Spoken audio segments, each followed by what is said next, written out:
Hi, thanks for checking out this video. My name is Michael. I'm the Director of Technology for the Grangeville School District 246, and we wanted to get together and present some information about the upcoming levy. Just want to be clear that this is not a promotional video. This is an effort of financial transparency so that our community can understand exactly what we're asking for as a school district and understand that we care deeply about fiscal responsibility and how we use the dollars that are coming into our district. So Mrs. Bush, with our team, has been meticulously going over numbers to determine what amounts we need for which programs. And so she's going to give you some information about the levy, the programs it's funding, and things that are very pertinent to our schools and our community. As we went forward with this levy that will be in May, we wanted to find items that the public could see and understand how they impacted our students every day.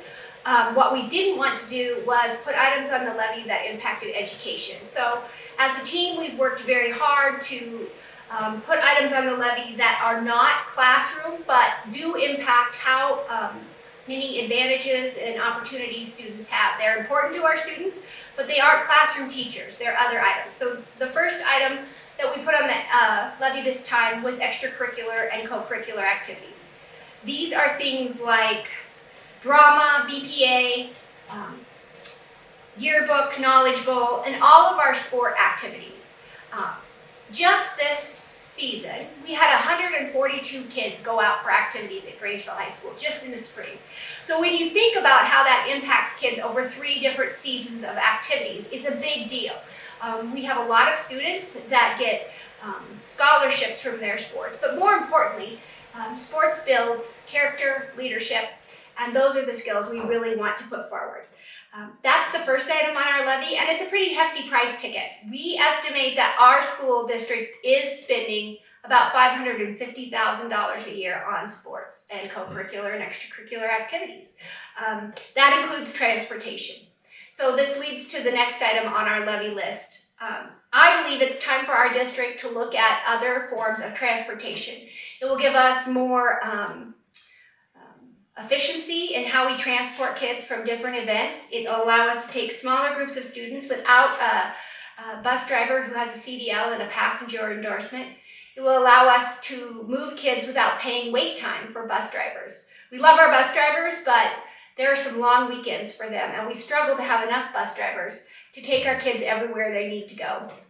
So if we could buy 2 16-passenger vans, that would cost us about $120,000. We believe this will actually save us money in the long run.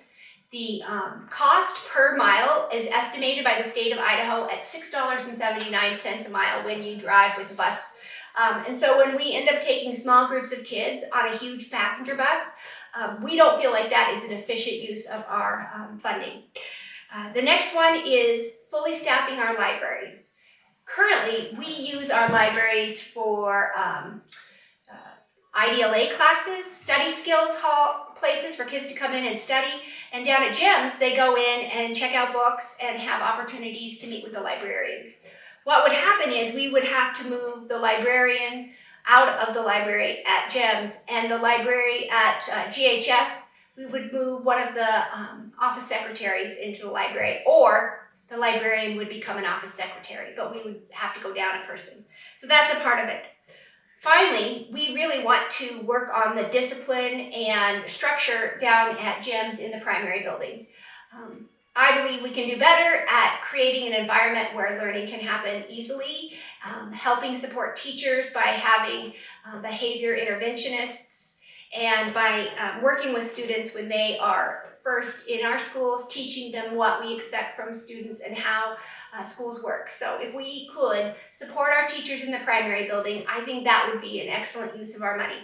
So those are the items on the levy this year. That's it. Nothing that can't be understood or seen. There are no other funding sources for these items.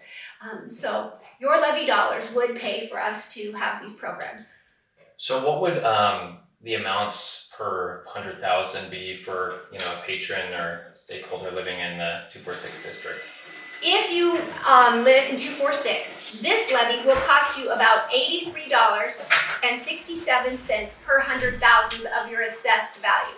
So if you have a $200,000 home, that's about $66 for the year. So last year, our levy was closer to $182 per 100,000, so it's less than half this time. Our levy in November was ran for $1.6 million. Through careful consideration, consolidating programs, making wise decisions about how we spend our money, and the coming through of the Secure Rural Schools money, we were able to lower the amount we were asking from our patrons in May. Yeah, and that is 1.6 million annually would have been that levy amount. Yeah. And so virtually it's been cut in half. Half. And again, this is all in an effort to be financially responsible, but also make sure we're only prioritizing the programs that we know our community wants and we feel like are essential to maintaining a strong school in our community. So yeah, we want our schools to represent the values of Grangeville, and this is an opportunity for us to make decisions together about what that looks like. We will have other videos explaining more parts of our budget, our plan to reduce costs, and why we think that the levy would be helpful to our students coming out soon, so keep an eye out for those. All right. Well, thank you for watching, and share this with other people who are interested in 246 finances, and we'll keep them coming. That's right. Thanks.